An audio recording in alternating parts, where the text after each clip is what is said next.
امریکی صدر Donald Trump نے ایران کے بعد اپنا اگلا ہدف کیوبا قرار دے دیا ہے۔ سعودی انویسٹمنٹ کانفرنس میں اعلان کرتے ہوئے انہوں نے کہا کہ امریکہ کی توجہ اب کیوبا پر ہے۔ ٹرمپ پہلے بھی ایران کے خلاف جنگ کے دوران اس بیان کا اعادہ کر چکے ہیں، جس میں امریکی فوجی کارروائیوں کے اگلے ہدف کے طور پر کیوبا کا ذکر کیا گیا تھا۔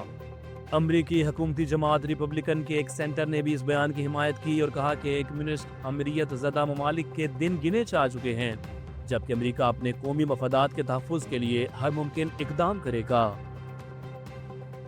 بھارت اور افغانستان کے تعاون سے پاکستان کے خلاف سوشل میڈیا پر ڈس انفارمیشن مہم چلانے کا انکشاف ہوا ہے، جس میں جعلی اکاؤنٹس کے ذریعے پاکستان کے بارے میں منفی تاثر پھیلایا جا رہا ہے۔ سیکیورٹی ذرائع کے مطابق ایرانی شناخت رکھنے والے درجنوں اکاؤنٹس بھارت اور افغانستان سے آپریٹ کیے جا رہے ہیں اور پاکستان کے خلاف منظم پروپیگنڈا آپریشن لانچ کیا گیا ہے۔ ڈس انفارمیشن کا آغاز INN ایران نیوز اور ایران ٹی وی جیسے گوسٹ ایکس اکاؤنٹ سے کیا گیا، جس میں مصنوعی ایرانی رد عمل افغانستان سے آپریٹ اکاؤنٹس کے ذریعے پھیلایا گیا۔ ذرائع نے بتایا کہ پاکستان پر امریکہ کے لیے تیل ترسیل کا جھوٹا الزام لگا کر نفرت انگیز پروپیگنڈے کو بنیاد فراہم کی گئی، جبکہ بھارتی مہم کا مقصد پاکستان کے امن و کردار کو متنازع بنانا ہے۔ گوسٹ ایکس اور پاکستان کو ایران مخالف اور مغربی ایجنڈے کا حصہ دکھایا جا رہا ہے، جس سے عالم اسلام میں بد اعتمادی اور تقسیم پیدا ہونے کا خطرہ ہے۔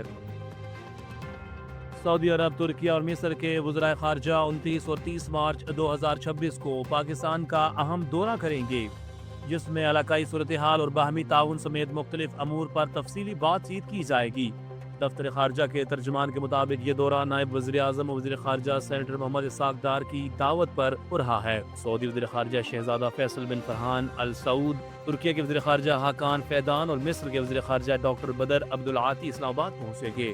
دورے کے دوران وزرائے خارجہ خطے میں کشیدگی کم کرنے کی کوشش کریں گے اور اہم علاقائی اور عالمی امور پر تبادلہ خیال کریں گے، جبکہ معزز مہمان وزیر اعظم سے بھی ملاقات کریں گے۔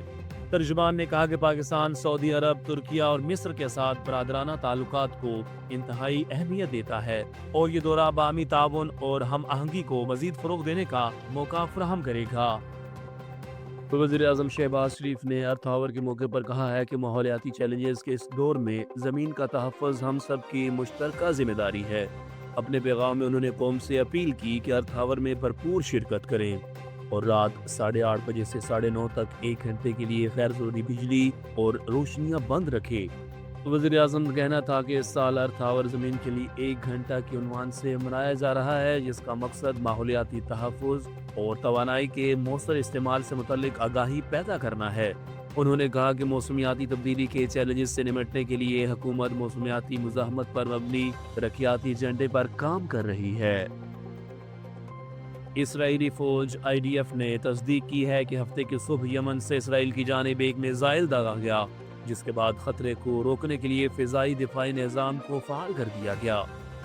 اسرائیلی میڈیا کے مطابق نیگیو کے علاقے میں پھر شبہ شہر اور قریبی کمیونٹیز میں سائرن بجائے گئے، جبکہ رہائشیوں کو ہوم فرنٹ کمان کی احتیاطی ہدایت پر عمل کرنے کی تلقین کی گئی۔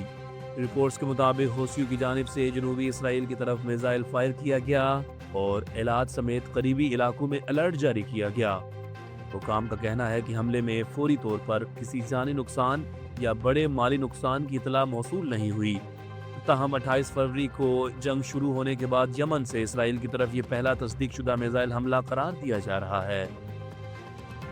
وزیر اعظم شہباز شریف نے پٹرولیم مصنوعات کی قیمتوں میں اضافے کی تجویز مسترد کرتے ہوئے قیمتیں برقرار رکھنے کا اعلان کر دیا۔ عوامی مشکلات کے پیش نظر حکومت نے 56 ارب روپے کا اضافی بوجھ خود اٹھانے کا فیصلہ کیا۔ عالمی منڈی کے حساب سے پاکستان میں پٹرول 554 روپے اور ڈیزل 790 روپے فی لیٹر ہونا چاہیے تھا، مگر حکومت عوام کو ریلیف دیتے ہوئے پیٹرول 322 اور ڈیزل 335 روپے فی لیٹر فراہم کر رہی ہے۔ وزیر اعظم کا کہنا ہے کہ 3 ہفتوں میں حکومت 125 ارب روپے کا بوجھ برداشت کر چکی ہے، جبکہ معاشی مشکلات کے پیش نظر کفایت جاری اور سادگی کی مہم کو مزید تیز کیا جا رہا ہے۔ شہباز شریف نے کہا کہ پاکستان خطے میں امن کے قیام کے لیے سفارتی کوششیں جاری رکھے ہوئے ہیں، جبکہ عالمی معاشی بحران کے باوجود حکومت عوام کو ریلیف دینے کے لیے اقدامات کر رہی ہے۔